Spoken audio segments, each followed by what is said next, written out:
И ясно кашкана, и ясно будана, наши соинитие, и яс будила.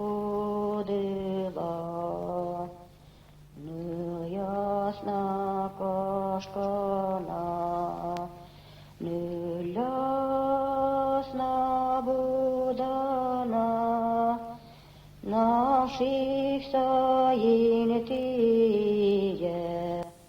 nu ясно буда. Шашкана джурана, Шашкана таладжена, наши соинитие, емуж быгырске, наших соинитие. Да, стали забывать нашу свадьбу, настоящую удмуртскую свадьбу. Не все, конечно, и не все забыли. Вот собираются в клубы по вечерам наши старушки и поют. А вот чтобы полностью сыграть свадьбу, как раньше играли, такого нет. А интересно же было. Сватали, сговор после держали. А как все на лад выходило, так и начинался шуан.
На сватовство первый раз отправлялись незаметно с соседей, как бы не сглазил кто доброе начинание. А как только решили ехать сватать, выходили из дома по одной половице. В дом невесты тоже входили по одной половице. Так символически выражали стремление к единству действий. А сватать ездил отец жениха с кем-нибудь из родственников. Точнее, с родственницей, которая рекомендовала невесту. Войдя в дом, садились, не переходя матицу.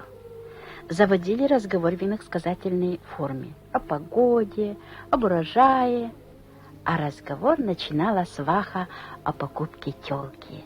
Слышали, что у вас есть тёлка, а у нас бычок, нельзя ли их спарить? Много обычаев было при сватовстве. Помнится, брали с собой и нюхательный табак, и при беседе предлагали его хозяевам. Похвала табака отцом невесты означала его согласие вести переговоры. В знак чего мать невесты стелила на стол белую скатерть, ставила миску топленого масла и каравай хлеба. И по такому случаю устраивался маленький пир. Этот пир начинался в доме невесты, а за несколько дней до шуана отец жениха обходил своих родственников, приглашая их на свадьбу. Приглашал тоже в иносказательной форме.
вот, назначенный день, все приглашенные собирались в доме жениха. Родственники невесты из других деревень, приглашенные для участия в свадьбе, приезжали до прибытия свадебного поезда жениха. Ну а в доме невесты все было готово для встречи свадебного поезда. Над окнами, на зеркале, на стенах развешаны декоративные полотенца кушкешет. Постель прикрыта праздничным домотканным ковром, заранее накрыты столы холодной закуской и различными печеными изделиями, обязательными из которых был пирог с рыбой. А горячие блюда подавали на стол с прибытием поезжан. В одном из концов праздничного стола, где должен был сидеть хозяин, ставили миску с топленым маслом, целый каравай с ломтиками на нем. Непременным украшением стола был целый гусь. Он ставился не для еды, а как показатель благополучия. Он был не вареный, а лишь обваренный кипятком.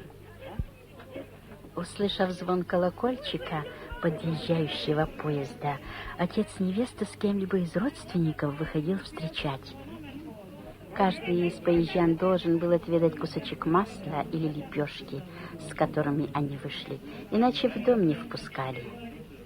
С приходом всех приглашенных поезжанам представляли их Теро, главного распорядителя свадьбы, и запевалу, и приглашали за стол. Теро сажали в красном углу на подушку. После угощения поезжане обращались к Теро с просьбой, чтобы он научил их петь. Поезжане образовывали круг, а Теро становился в центре его и запевал свадебную песню. Все сразу подхватывали ее, и песни выражали свою благодарность за то, что он дал им красивую мелодию. До отъезда они все время должны были петь. Далее поезжане песни выражали свое желание увидеть невесту. Выходила невеста в сопровождении Теро, угощала поезжан, снова удалялась и почти до самого конца свадебного пира участия в нем не принимала, а проводила время со своими подругами на игрище.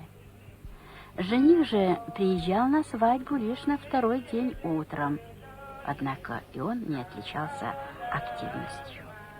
Сюан шел полным ходом. Пир продолжался всю ночь, часов до 5 утра, после чего поезжане, отвозя Теро домой, уложив его спать, сами возвращались в дом невесты и тоже ложились спать. Amen.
Завтрак пекли табани.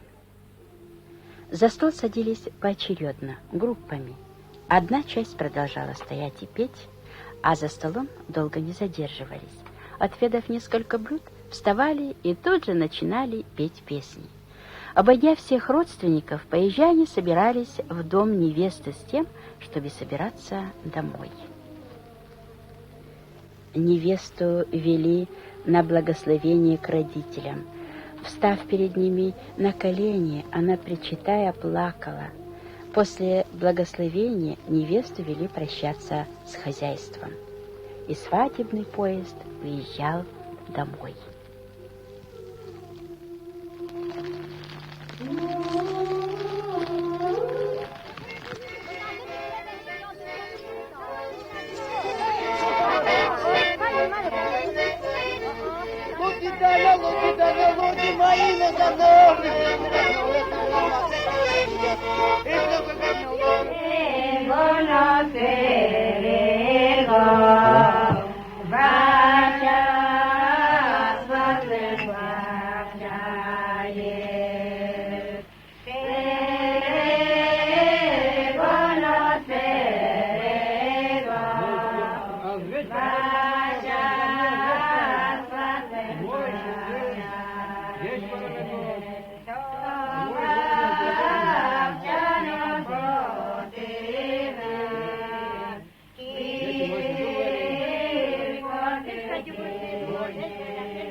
В доме жениха поезд встречали его родители и родственники, не ездившие на Сюань.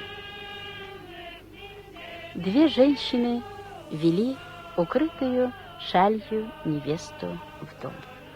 Бросали перину ее на пол, и все валялись на ней, проверяя, мягко ли она. Жена Баджим Ваища с кем-либо из близких родственников жениха наряжали молодую в костюм замужней женщины. Это платье называли вылькен и жиян, то есть надевание на молодую шапки. Одежда женщины отличалась от девичьей в основном головным убором.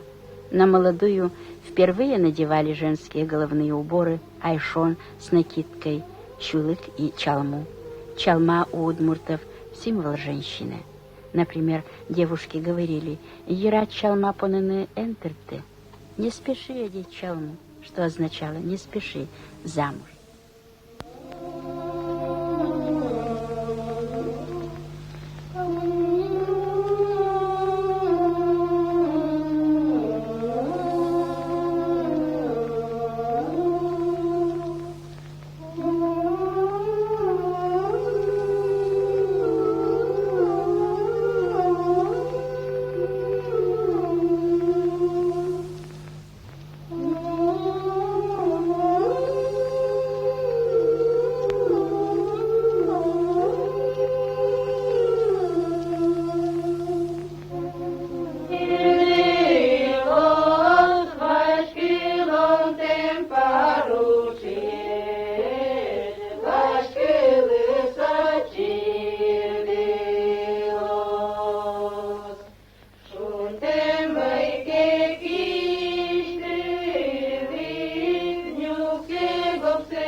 День выполнялся обряд купания невесты. Свекровь давала невесте коромысла с ведрами, и молодушку вели к реке за водой. Прежде чем почерпнуть воды, она должна была бросить в прорубь кусок хлеба, намазанный маслом, дар водяному. Старшая женщина, руководившая шествием к реке, кропила водой голову молодой, ее носки, и все присутствующие начинали брызгаться водой, стараясь больше всех искупать жениха, который появлялся на второй день свадьбы к обряду купания. На удмуртской свадьбе не было принято, чтобы жених и невеста были вместе.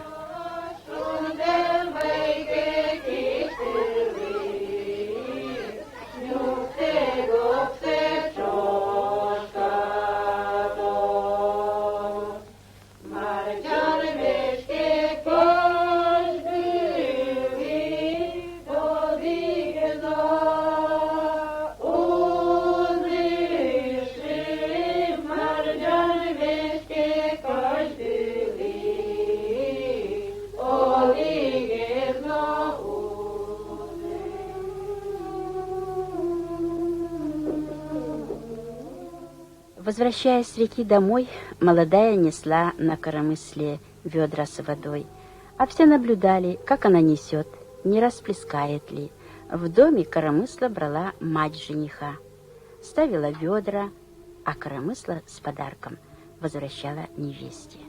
После этого ее заставляли мести пол, а шутники специально кидали сор на выметенное место и смеялись над молодой, называли невесту неумехой. Затем ей давали прялку с куделей и веретеном и заставляли прясть. Принесла она воды, подмела пол, попряла, хорошо ли, плохо ли, но кое-что умеет. А вот придут к ней гости, чем будет угощать? В ответ на это молодая угощала всех кумышкой, а каждый выпивший на поднос клал деньги. На этом обряд купания и испытания молодой заканчивался.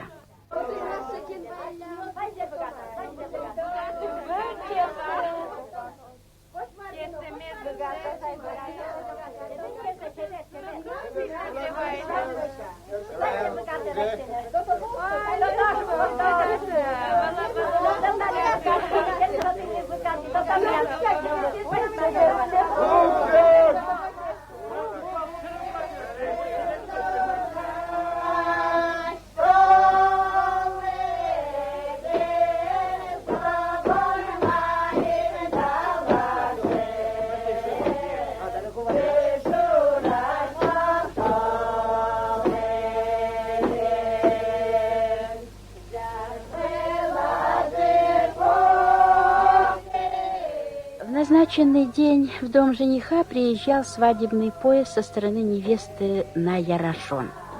Ход свадебного пира Ярашон немногим отличался от Чуана. Помнится, заводили в дом лошадь или петуха в трубу запускали, но за них выдавали выкуп и отпускали на волю. Для последнего дня Ярашона было характерно ряжение, портмачкон. Когда поезжане гуляли из дома в дом, молодые ходили вместе с ними, но петь свадебные песни им не полагалось.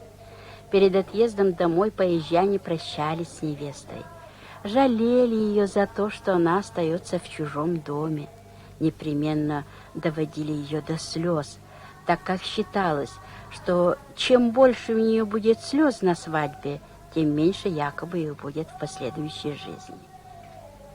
На этом свадебный пир завершался. Но были еще взаимные визиты родственников, которые назывались берчуан, поздняя свадьба.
Неспроста раньше так свадьба игралась. Праздник праздником, а и смысл в нем был большой. Ведь если столько обычаев вспомнила я, да столько людей в свадьбе участвовало, так и разрушать семью — это считалось грех смертный. 10 раз оглянуться, подумают, прежде чем пойти на такое.